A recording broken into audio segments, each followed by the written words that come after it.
already have your work, I'm going to mark everything. So feel free. Emma, I can see your hand up. I don't know whether you want to give me the answer or you want to complain about the other thing.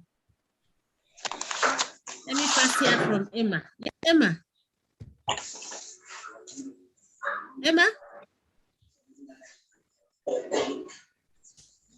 Emma, your hand is up. Emma, can you talk to me?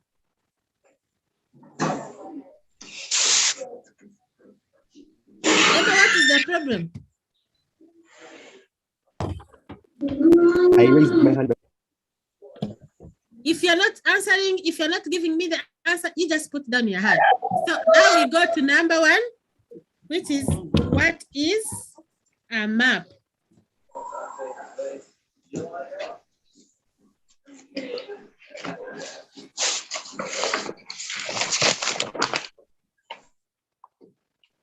Yes.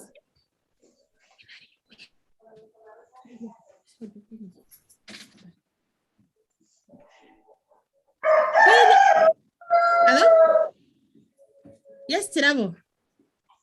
A map is a representation of an object seen and drawn from above. Very good. That is Tirabo. That is Tirabo is saying that a map is a representation of an object as seen from above. Very good. When we talk about a map, you take the top part as you see it from above. So you don't give everything, but you just give a representation of something as seen from above. Yes, Eric? Yes, Eric? A map is the top view of an object. Eric, come again. Yes, Eric? Object. Map is the top view of an object. It is a top what? View of an object. You're saying that a map is an overview of an object. I'm not getting you very clearly, Eric. I don't know why. Is it because of network? Let me ask Isaiah. Yes, Isaiah. Map is. Eric, come again, Eric. Eric. I have Eric Joseph, then I have Isaiah and Eric. Let me hear from Isaiah and Eric. Yes, Isaiah. A map is a representation of an object seen and drawn from above. Very good. So many of us know that when we talk about a map, we are talking about a symbolic representation. It is a symbolic representation of an object as seen from above. And as geographers, we have different types of maps. So when we talk about an object, for example, if they say, look at that chair, look at that tree, when they tell you to draw the map, you give a symbolic representation as seen from above. But we have different types of maps as geographers. We have different types of maps. For example, we have wall maps. I'm sure you have ever seen them hang on that, like on the wall. We have atlas maps. We have survey maps. We have sketch maps. All those ones are maps. So when we talk about a map, mainly here in geography and at our level, we are looking at a map as a representation, especially on survey maps. We are looking at a map as a representation of parts of the earth or the whole earth's surface, like on a flat surface, surface, such as a board or on a sheet of paper. That is what we call a survey map. So when they tell you about a map in geography, now at our level, we are not looking at like a simple object or one object. Here we are looking at, mainly we shall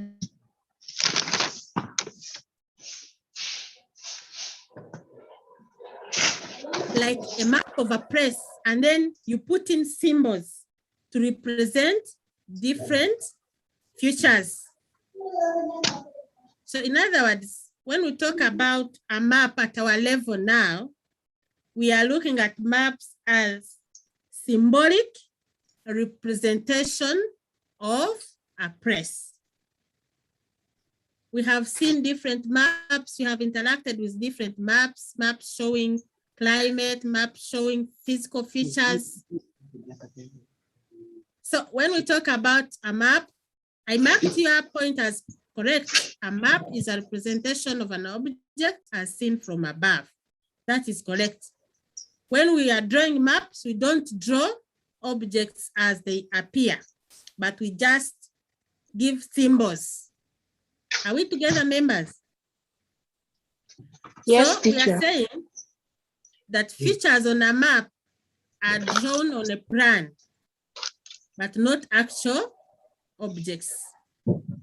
They just show only a few selected features in the areas where they represent. For example, when they tell you to draw the map of Uganda showing mountains, for example, you're not going to give the map showing the whole mountain, but you put like a symbol for a what?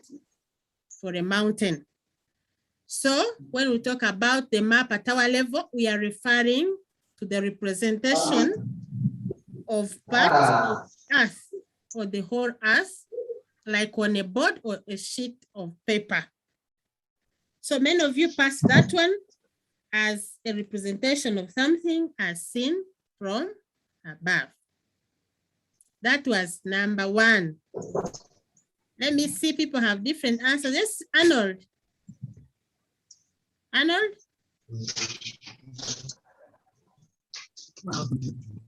Arnold, Greg. Arnold? Yes. I wanted to talk about what if we say the globe maps. I've told you we have different types of maps. We have wall maps, those globe maps, we have survey maps, we have sketch maps, we have geological maps. All those ones are what? Are maps. Are they? That one Okay. is right. Yeah, I get it. Yeah, we have Sancho. Sancho Jordan. Sancho? Symbols a map. Yes, teacher. Yes. Sancho? Yes, teacher. I had a question, but then I got the answer. Wow, thank you. So we can, let me also see Dr. Naba. Dr. Naba. Why are Someone symbols using used? Dr. Naba Tukuvu. Yes. Dr. Naba Tukuvu. Naba Tukuvu. Doctor, someone putting up his hand and is using the name called Dr. Naba Tukuvu. If you don't have a question, you put out down your hand. Yes, Nakato. Nakato? Yes, teacher. Yes, you have your hand up. Teacher. Yes. Yes, I was saying that, teacher, what if I say that a Mm. map is a special drawing of the Earth's Yes. surface showing features, Yes. both physical and man-made features. Very good. That one is very correct. That's what I've told you, that when we talk about a map, it's just a symbolic representation. You can represent features like mountains, you can represent features like rivers, you can put on, name it. Are we together? That one is known as a map. So in other words, it is a symbolic representation. It can be for a place, it can be for physical features, it can be a representation of anything. Name it. And at times, we have some, for example, we use maps for many things. You know, you can guide someone. For example, if someone asks you that, what is the direction of like a place, like when you are going to your school or when you are coming from your school, you can using a map. That map will not be drawn. You will not give him like a drawn map, but you can direct someone using a map. So maps are used in many, many ways. We don't necessarily mean these maps we draw on paper, but there are other ways how some person can be. So for example, if you direct someone that from here to there, you pass here, that one we call it like a mental map. You have it in your head. It's not drawn. Do you get me? Yes, Do you get me, members? Those ones are called mental maps. Yes. You have it in your mind. You know that from your home to your school, you take this direction, you move here, you pass this. That one is called a mental map. Are we together? Yes. And we go to number 2. Teacher. Yes. Me teacher. Number 2. So number 2 was outline the qualities of a good map. That was number 2. So who can give me the qualities of, what are these qualities that we need to look teacher, at? I want to give you the answer. What is that? What is that? Let me see. Who wants to give me the answer? I can see many hands. Let me ask Winnie Mugabe. Winnie? Yes, Winnie? A good map should have a title. Very good. Winnie Mugabe is telling us that a good map should have a title. What is a title? Members, what is a title? Mugabe has given us that a good map should have a title. Let me see, people. What is a title? Let me see. Melody. Melody, what is a title? A title? Yes. A title is a simple heading that tells us about a map or that describes more about the map. Very good. Thank you. Thank you very much. So when we talk about a title, this is the name of the area represented by a map. What you have drawn or what you are going to look at, what is it all about? So that thing must have a title. And we are saying that a title is the name of the area represented by a map. For example, you can say a map of Uganda showing physical features. Therefore, when you talk about physical features, then someone will not expect to find other things in that map. So the title explains what the map is about. Very good. Thank you. Then what is another quality apart from a title? Yes, Jesse. Jesse? Yes, teacher. Yes. A good map should have a key. Very good. That is Jesse saying a good map should have a key. I want to get someone now to explain to us what a key is. To interpret symbols. Jesse, thank you. Let me get another one to tell us. You're welcome, teacher. Thank you so much. Yes. Let me see. We have many other people putting up their hands. Yes, Timothy. Timothy Chikasi. What is that symbol? What is that good quality called a key? What is it? Timose Chikasi. My teacher. What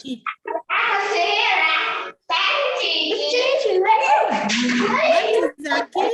Timothy. Nakanwa Jacqueline. Yes, Nakanwa. A good map should have a scale. Wait, before you go to the scale, thank you, but before you go to the scale, I want us to understand what a key means. Before you go to the scale, what is a key?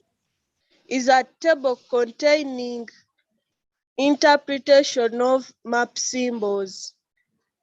Very good. That it is a table containing interpretation of map symbols. Is it? Let me see. Let me ask another person to give us, to add on what she has said. Yes, Ruth. Ruth Namsoke. What do you understand by the term key on the map? A key is the interpretation on a map. Come again?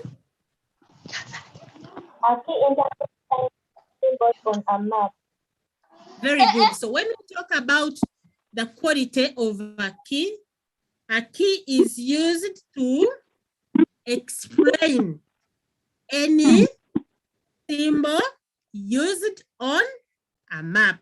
Very good. I've told you that on a map we use symbols. We put different symbols. So to explain to the reader, someone who is going to use a map, then he has to go and get the meaning of the symbols from the key. Very good. That is quality number 2. Quality number 3. Another quality. Natasha Tracy. Natasha? A good map should have a scale. Very good. A good map should have a scale. I want to hear from you. What is a scale on a map? Someone called Drigima. Let me see. Drigima is putting up his hand. A good map should have a scale.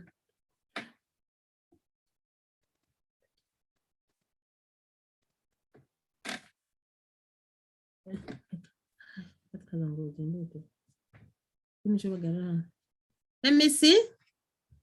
Let me get the answer from Ndifuna Ismail. What is a scale? Ndifuna? A scale. A map should have a scale too. It helps us to measure actual ground distance on a map. That a scale helps us to measure the distance on a map. That is Ndifuna. Let me hear from Jasmine. Yes, Jasmine. Jasmine? For the first time, Bashabire picked me without hesitation. And she said, Ndifuna, not Ismail. Have you heard? Ndifuna, what is it?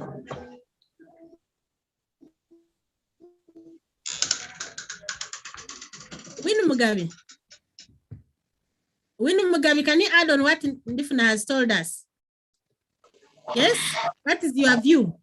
About a scale. Yes, yes. A scale shows the distance on a map, the distance on, like a distance, let me say a distance on a map. Yes. It explains the distance on a map. Very good. Actually, actual ground, yeah. Yeah, it shows the distance covered on a map. Let me ask Drigima, has been saying teacher. Drigima Aziz, yes? Drigima? Drigima? Yeah. Now your chance. To have the compass direction. Yeah. A good map should have a compass direction. Thank you. A good map should have a compass direction. Noreen, what is that use of a compass on a map? Noreen? Teacher, me. Jacqueline. Okay, Jacqueline, It tell tells me. us what a map is all about. A compass? The direction of a map. The direction of a map? Yeah, a compass Yes. direction. Okay, It that helps is us. saying that a compass helps us to know the direction. We have someone called Joylin. Yes, Joylin. Joylin, why should the map have a compass? Yes, Joylin? To show direction of places. Exactly. So the use of a compass direction on a map is used to show direction and location of places. Thank you very much. Doctor, I asked you and you did not respond, and you are saying me. When I give you chance, make sure you use it. Another symbol. We have looked at the key, we have looked at the title, we have the compass, looked at the scale. What is the other quality of a good map? Davis Aloysius. A good map should have a frame. Come again? A good map should have a frame. A good map should have a frame. Very good. A frame. A good map should have a frame. That's good because a frame gives us, shows us where the map is, the boundaries of the. What else? We have. Yes, Rafatan. Rafa. Some names are very hard to pronounce. A good map should have Tana. a boundary. A good map should have a boundary. Yeah. A good map should have a boundary. Or we can call it a border. Members, we can say a good map should have a boundary or a border. What do you think is the use of a boundary? Why should a good map have a boundary? Kim or Shane, what is the use of a boundary or a border on a map? It encloses the map. Yes?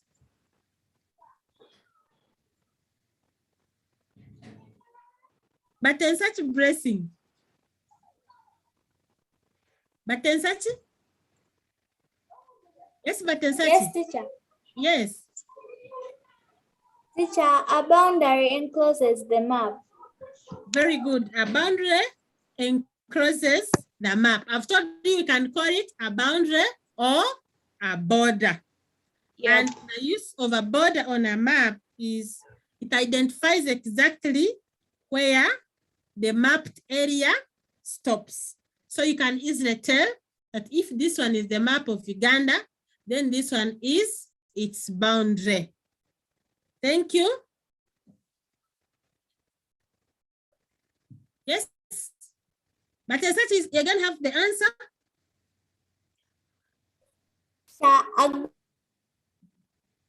Someone is saying should a good map should have a title.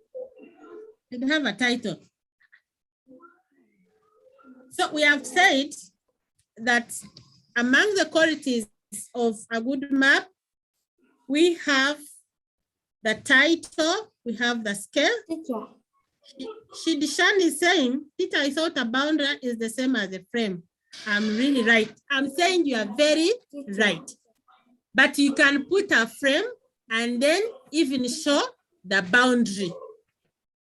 Mainly these boundaries, for example, if you want to show, like on a map of Uganda, you want to show district boundaries, where each district passes and how big each district is.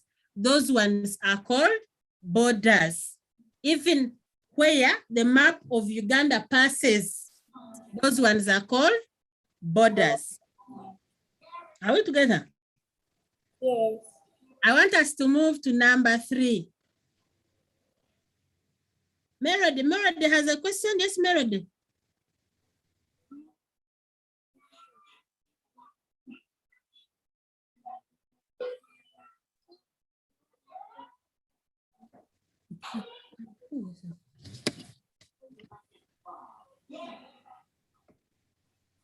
Before we go to number 3, okay, she's saying that she has got it. So we can go to number 3. We go to number 3. Number 3 was write down 10 different ways how man makes use of the environment. Mention 10 uses or different ways how man makes use of the environment around him. How can man make use of the environment around him? Yes.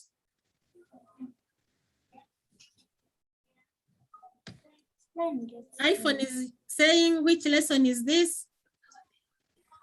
We are studying geography senior 1. We are just in revision of what we did. So how can man use his...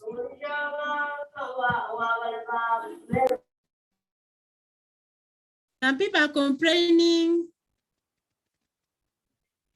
How can man use his environment?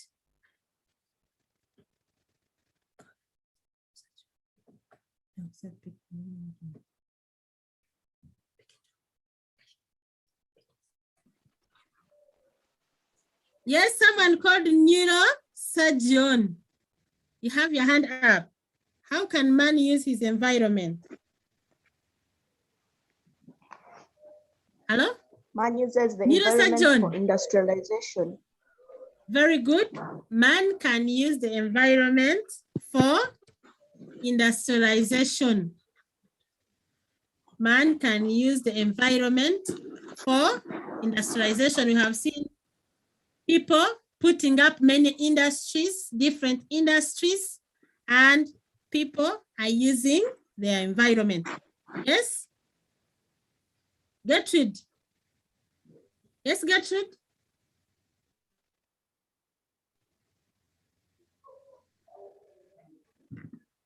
Gertrude, can you use your chance and give us the answer? Let me leave Gertrude. We have someone called affection. Yes, affection. People have names. Let me read from what you are typing. People are saying man can use the environment for keeping animals, charcoal burning. I'm reading from what you are sending. Man can use his environment for farming, for fishing, that is Nakato, very good.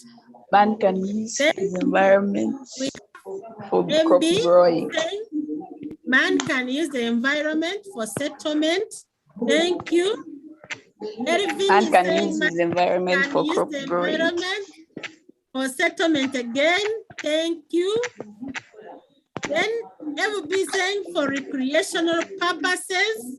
Men are typing settlement. I've seen. Man can use the environment for bricklaying. Thank you very much. Man can mine in the environment, that is mining. We can get different minerals. Thank you. Timothy Kikasi. Is it Kikasi or what? Saying man can use environment to grow crops. Wonderful. Neurosurgeon is telling me that we use the environment for transport. All those answers were very right and you wrote them. Thank you very much. Can use the environment for agriculture. So I was only requesting for only 10 ways how man can use the environment. You can write and write and write up to the end of the day because man has used the environment in different ways. Members, all those ones I have displayed, you can, and even those you have given me, you can add on the list. Thank you very much. I want us to leave that and we go to number 4. Can we go to number 4? Number 4 was how man can affect the environment through his activities. How has man affected the environment? Through his activities. Let me see. Usime Jacqueline. Usime Jacqueline. Usime is not responding. Affection, you are making noise. Affection, there is some noise coming behind you. Affection. Want to give us the answer? Trees are windbreakers, act as windbreakers. We are looking at how man has affected the environment through his activities. Yes. By brickmaking, that leads to environmental degradation and cutting down of trees. Thank you. Thank you. Man has cut down trees and that one has affected the environment. Now we go to Tirabo, Elizabeth. Tirabo. Yes, Tirabo. Tirabo? Yes, Tirabo.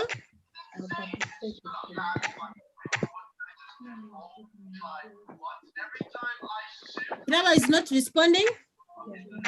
Let me go to Senior Jacqueline. We have by deforestation in favor of annual cultivation. Exactly. Man has cut down trees in order to carry out, to grow his crops, and at times that one affects the environment. We have Chimera Brike. Chimera? Yes, Chimera Brike. Chimera. Chimera, can you give us your answer? By overmining. By overmining. Again? By overmining. Yes, Chimera is telling us that man through mining, he has affected the environment. We know the problems that come out as a result of mining. They leave open pits. They lead to, those open pits are hazardous to the environment. Yes, Gloria, Trisha. Gloria? Yes, teacher. Yes, can you give us your contribution? By mining, which leads to soil erosion. Thank you very much. Man has carried out mining and it leads to soil erosion. Yes, Luz Namsoke.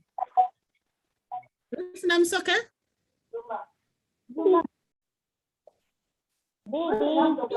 Luz?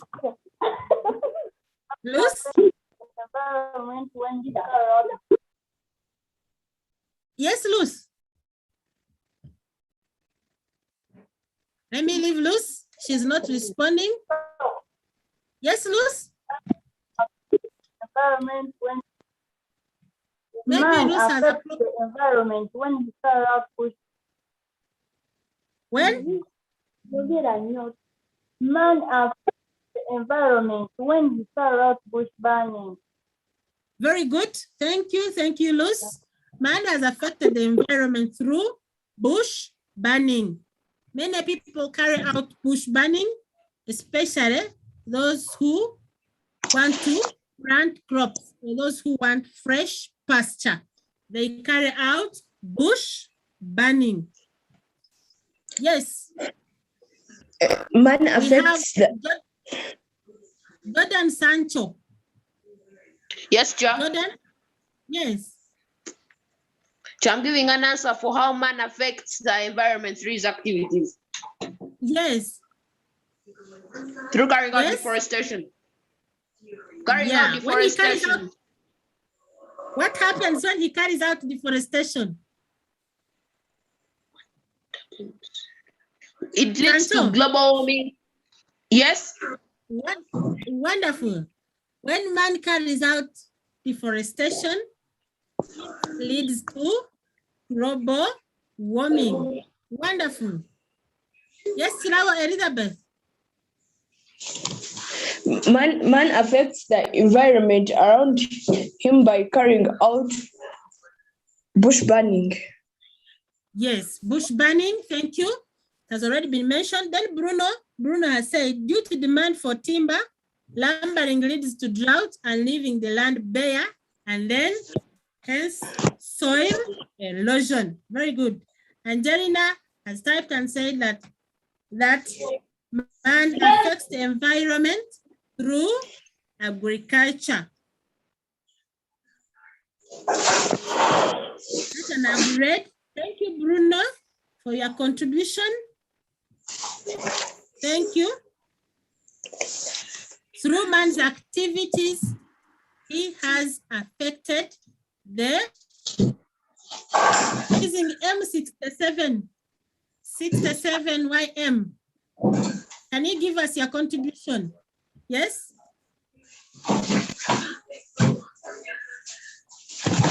The one using M67.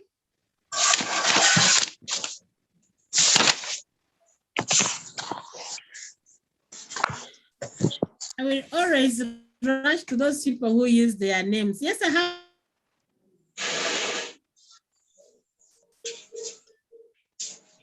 Kenneth.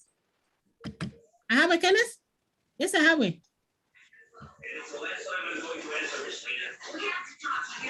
I want to. Yes, I have it. Can you speak up?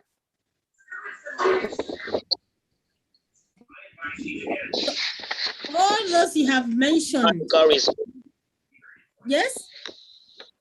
Man carries out to break the fertile soils used for growing crops are used. Yes. Exactly. The moment someone is carrying out brick making, if you're making bricks, then that means you're using the topmost soils, and those soils are the ones good for agriculture. Thank you very much. Those are the many ways how man has affected the environment through his activities. Let us go to next number. Next number, I wanted you to tell me the 3 types of scales. Shami. 3? Yes. Who's that? Elizabeth. Sure, Elizabeth. Yes, Elizabeth. There is linear scale and ratio scale and statement scale. Very good. Yes.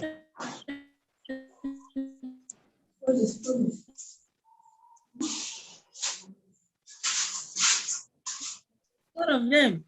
We have scale, we have fractions. Members have just had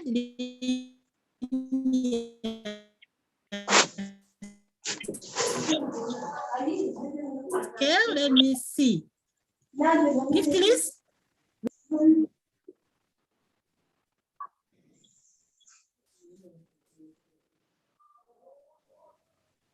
Liz? Yes, teacher. Yes, Melissa. How does a linear scale look like? Or what is a linear scale?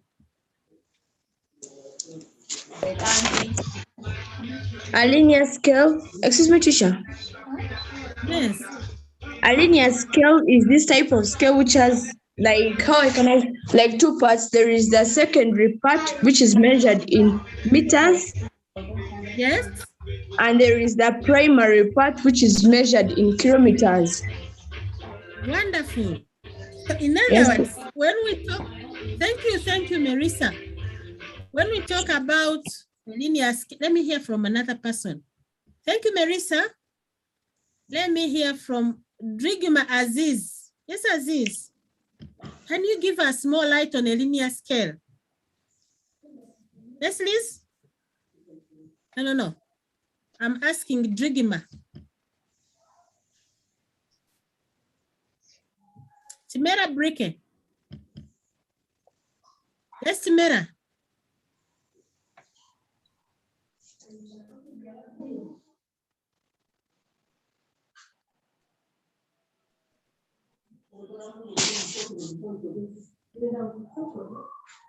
Let me see.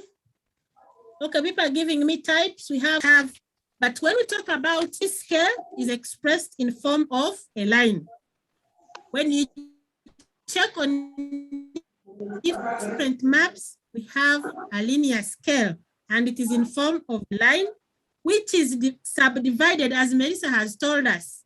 It is subdivided into small equal units, and each unit is marked on the line, which represents a distance on the actual ground. So when you get a map and you find that, then know that that one is a linear scale. And two, we have a statement scale. How does a statement scale differ from a linear scale? Let me see if someone can tell us how a statement scale looks like. Me, teacher. Yes. Okay, like a linear scale is measured with meters and kilometers. Yes. While a statement scale is expressed by like 1 centimeter, which like represents 0.5 kilometers. That's the example I can give. Thank you. A statement scale is expressed in words. Are we together? Like Asha said, 1 centimeter represents 2 kilometers. That means 1 centimeter on the map represents 2 kilometers on the actual ground. Yes. Are we together? Yes, so teacher. it is given like in a statement.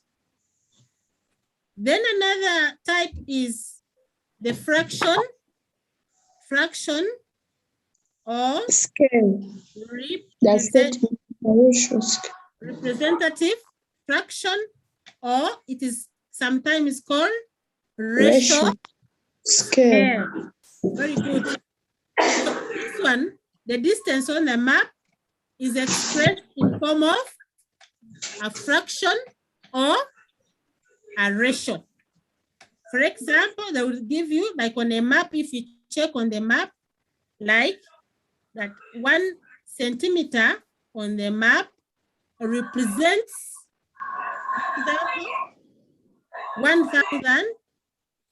100,000 centimeters on the ground. Members, it's wrong to say that 1 centimeter equals. We don't use the word equals, but we use the word represents. Miranda has given a statement scale is expressed in form of a statement. For example, 1 to 50 centimeters. 1 to 50 centimeters. So in other words, you don't say equals, but we say it represents. Thank you. Thank you, members. Those are the types of scales I wanted you to mention. The next number was about calculating the area. The next number, we were supposed to calculate the area of the lake. There was an irregular object, which was a lake or irregular shape, and I wanted you to calculate the area. So members, who can tell me how we can calculate the area of an irregular shape? Kim Ocean. Which teacher? Which teacher? Who is that? Wycliffe. Wycliffe.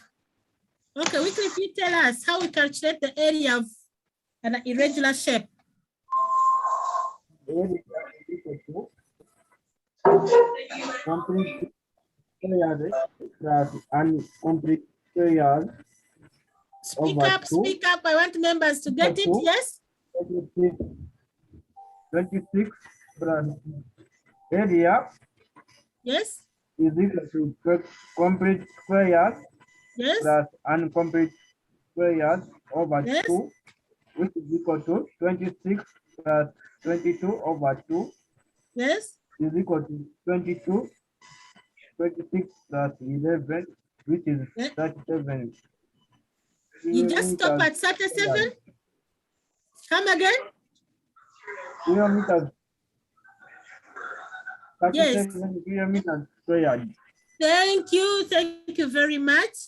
When you are requested to calculate the area of an irregular shape, what you do, you count full squares. Each of that square given on a map is or represents 1 kilometer squared. Are we together? So you count the number of full squares, you note them down. Then you count the number of half squares. The number of half squares, because they are half, you divide by 2. So you add the number of full squares to the number obtained after dividing the half squares. Yes, thank you, but such blessing.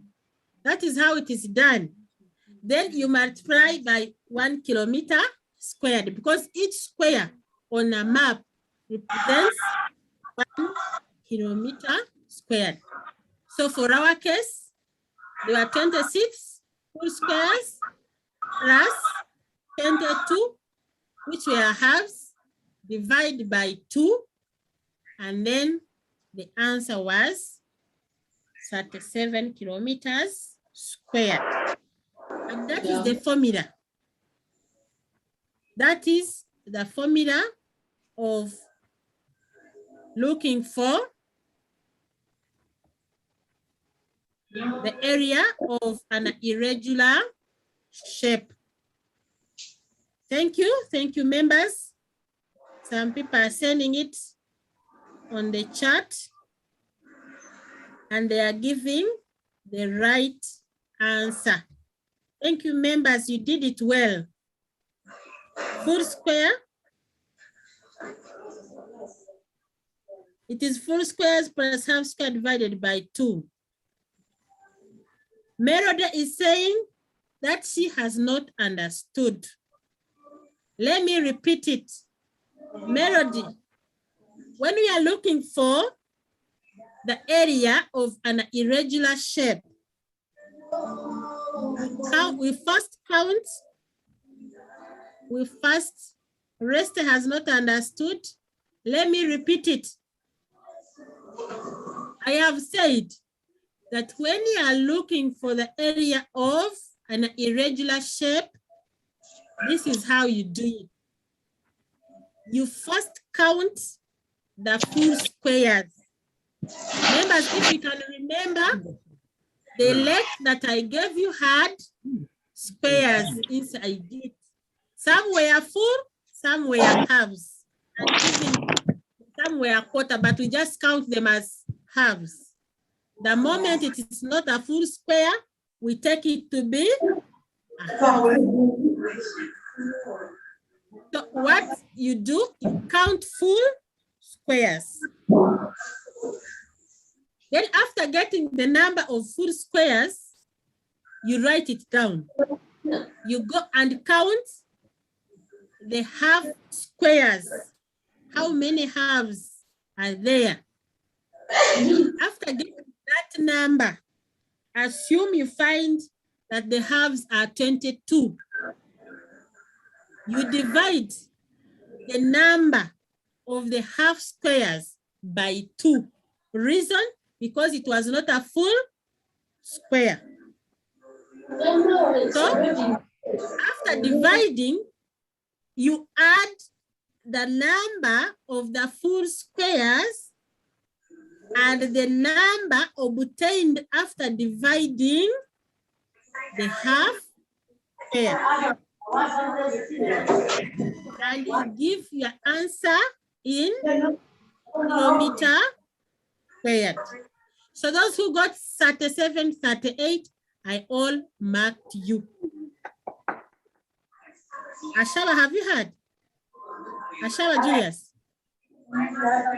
37, 38, I all gave you a tick. But that's how we calculate the area of an irregular shape.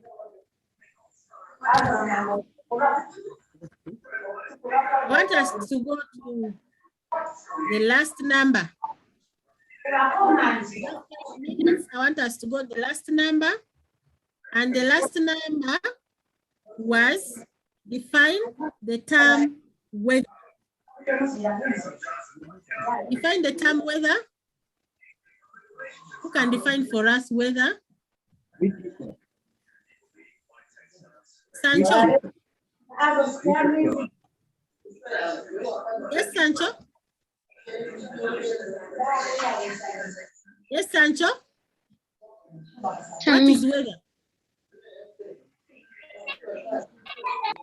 Sancho has his hand up, he's not responding. If you're not giving me the answer, can you put down your hand so that I can easily pick from others?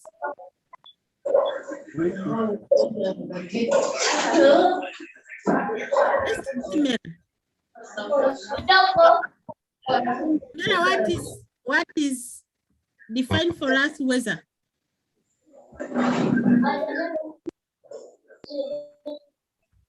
We have someone called Gloria Trisha. Gloria Trisha? Yes, teacher. What is weather? Weather is a daily condition of a place observed and recorded for a short period of time.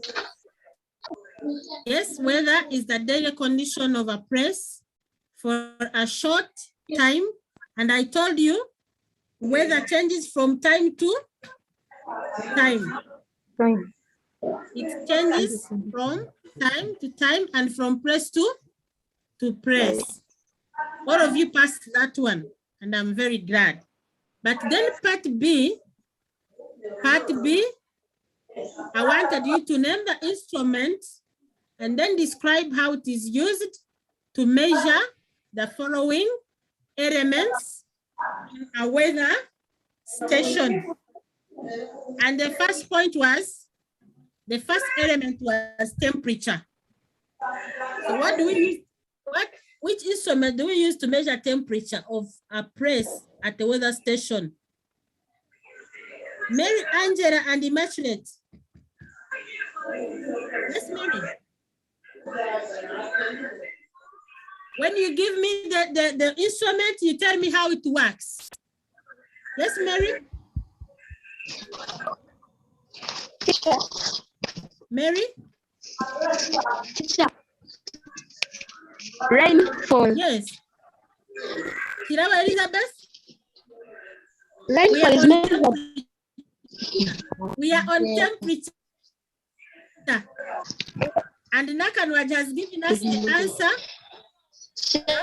Temperature is measured. Rainfall. Before we go to rainfall. It is measured using a rain gauge. Collects water because the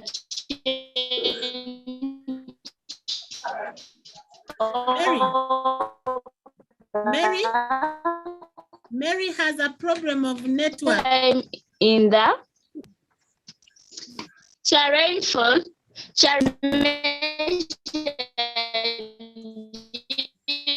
Maybe we have a problem of network and we are not getting you. Engage. That's what I'm to. And let us start with temperature. What do we use to measure temperature?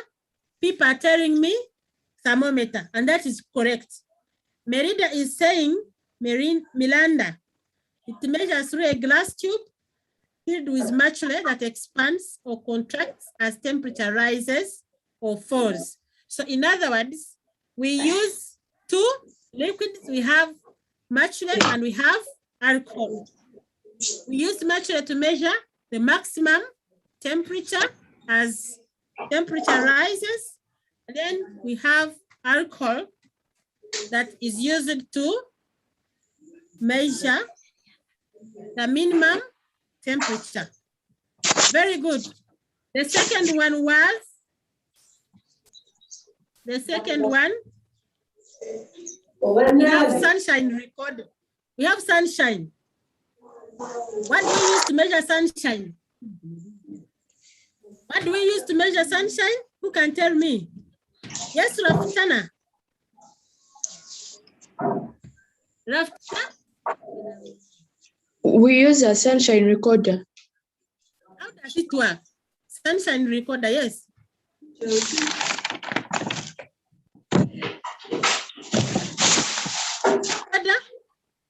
How does it work? Who can tell us how the sunshine recorder works? It is put outside in an open place. Yes. It is put in an open place. In an open place, yes. You can add on that. It's in an open place. Sancho, you tell me how the sunshine recorder works.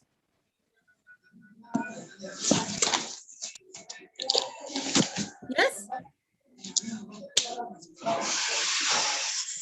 Who knows how the sunshine recorder works? Chirabo, do you want to try? Yes, Chirabo. Yes. It is put like the sunshine recorder has a lens.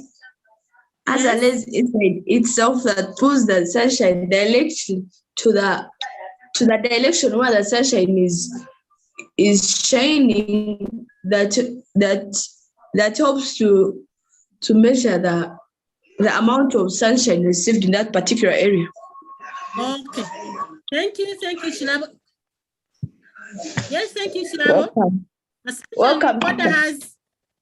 It has like lenses, spherical lenses, and these lenses focuses light on a sensitized paper.